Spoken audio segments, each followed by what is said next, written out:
Fat is often treated like the villain of the human body, a symbol of laziness, poor self-control. But that idea is wrong. Fat is not just tissue. It is a fully functioning organ, and when it goes wrong, it can quietly destroy your health. In healthy amounts, fat is essential. It stores energy, protects organs, and helps regulate vital systems that keep you alive. But when fat accumulates beyond what your body can manage, it stops helping and starts causing damage. Today, more people are overweight than starving. That's not a moral failure. It's a biological mismatch. Evolution and modern food. For most of human history, food was scarce. We had to move constantly to survive. So our bodies evolved to store energy whenever possible. Then everything changed. Food became cheap, abundant, effortless. We engineered it to be hyper-palatable, loaded with sugar, salt, and unhealthy fats.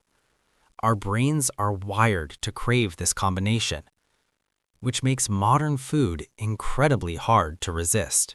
Reality check. It's convenient. It's everywhere.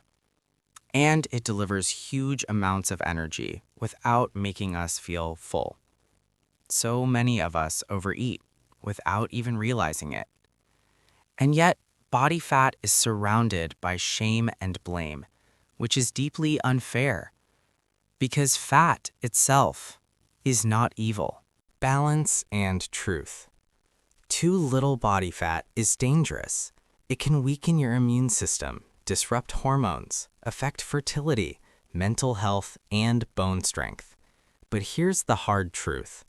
Excess fat is extremely harmful. So what actually goes wrong? What fat really is?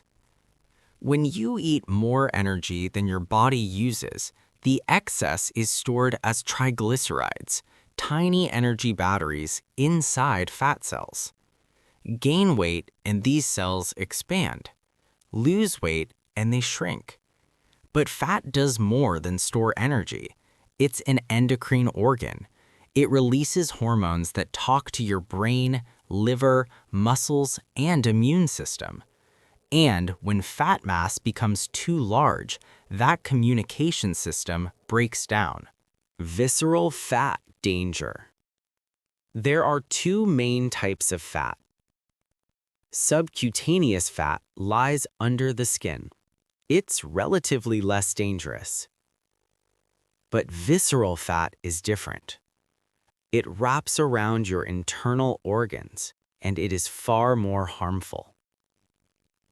Under stress, visceral fat releases fatty acids directly into the bloodstream, flooding the liver, disrupting metabolism.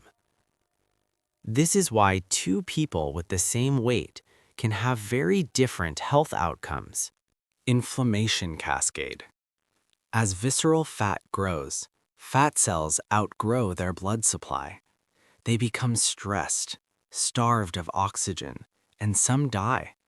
Your immune system rushes in, but the damage never fully heals. This creates chronic inflammation, a slow, constant attack inside your body. Blood vessels are damaged, blood pressure rises, heart attack and stroke risk skyrockets. Hormones and insulin. Hormones fall out of balance. Leptin, the hormone that tells you you're full, stops working properly. Your brain stops listening. You feel hungry, even when your body has more than enough energy. Then, insulin resistance begins. Cells stop responding. Blood sugar rises. The system strains until it breaks. Type 2 diabetes takes hold. Systemic damage. Glucose damages blood vessels, nerves, and organs. Vision blurs. Kidneys struggle. Nerves deteriorate. fatigue, brain fog, depression. Type 2 diabetes alone can shorten life expectancy by nearly 10 years. But here's the good news. Many of these effects are reversible. When fat mass decreases, fat cells shrink, inflammation calms, blood sugar stabilizes. Even people with type 2 diabetes can dramatically improve their health. Fat stops being toxic and starts doing its job again. This was never just about appearance. It's about health. What you feed your body matters, and so does what you feed your mind.